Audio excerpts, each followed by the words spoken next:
Digital currency war is getting hotter with the emerging digital yuan and shift in the global finance. The next financial war has already begun, and the battleground isn't oil or gold, it's digital currency? While you were busy scrolling TikTok or checking your Bitcoin wallet, China quietly pulled off a massive financial power play. Their digital yuan, yes, a government-backed programmable currency, is no longer just a pilot project. It's a real, working alternative to the US dollar. And now, Washington is panicking. This is the emergency the US never saw coming. Welcome to a new era where finance, politics, and power collide. In just a few short years, China's ECNY, or digital yuan, has gone from concept to reality, becoming the world's largest central bank digital currency, CBDC, pilot. Over 260 million users across 17 provinces and 26 cities, including major hubs like Shanghai and Shenzhen, are already using this state-issued currency. And they're not just testing it.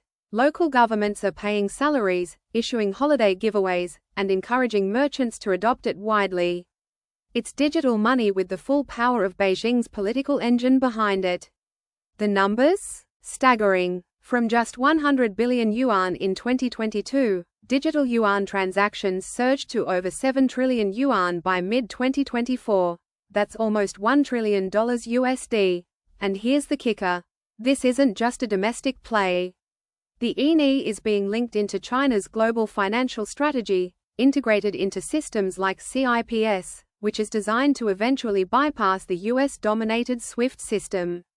It's a full-blown monetary weapon. In Washington, the alarms are finally going off. President Trump, once a vocal crypto skeptic, has now rebranded himself as the crypto president. And for good reason. China's fast-tracked progress with the digital yuan is now seen as a direct threat to the dollar's global supremacy. So much so that the US government has declared an unofficial crypto emergency mode. Capitol Hill has now entered what many are calling Crypto Week, where lawmakers are rushing to pass 3 major bills. The Genius Act establishes a regulatory framework for stablecoins backed by US dollars and treasury assets. The Digital Asset Market Structure Clarity Act defines how digital assets are classified and who regulates them, SEC versus CFTC. The Anti-CBDC Surveillance State Act bans the Federal Reserve from launching a digital dollar, citing privacy and surveillance concerns.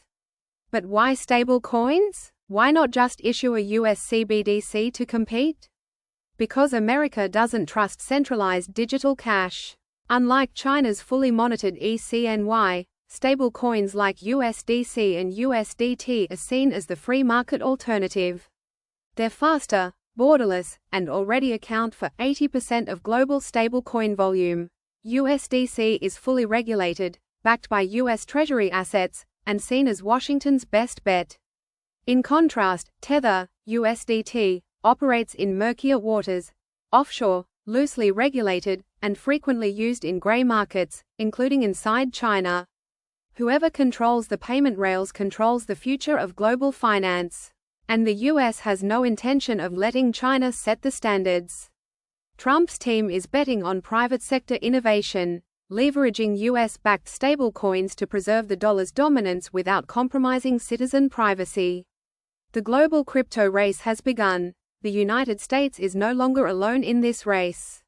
According to the Bank for International Settlements, 49 CBDC pilot programs are underway worldwide.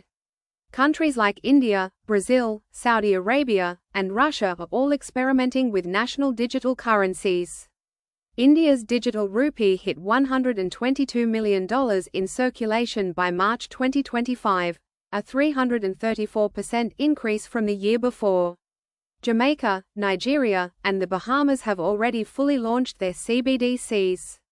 And China? They're integrating the digital yuan into Project M-Bridge, a joint venture with the UAE, Thailand, Hong Kong, and Saudi Arabia. The goal? Create an alternative cross-border payment network outside US control. Even the Atlantic Council warns, if the US doesn't act fast, it may lose its first-mover advantage, and with it, global monetary influence. This is not just about money, It's about power. Let's be brutally honest. This is about more than currency. It's about geopolitical dominance. The dollar currently makes up 55% of foreign exchange reserves and 80% of forex trades, even though the US only accounts for 11% of global trade. What comes next? Strategy or surrender? Here's where things get real. Trump's executive order in 2025 halted the development of a US retail CBDC, but launched pilot programs for regulated stablecoins and crypto mining expansion. Today, the US hosts 35% of global hash rate, up from 5% just a few years ago, thanks to cheap energy in states like Texas and Kentucky.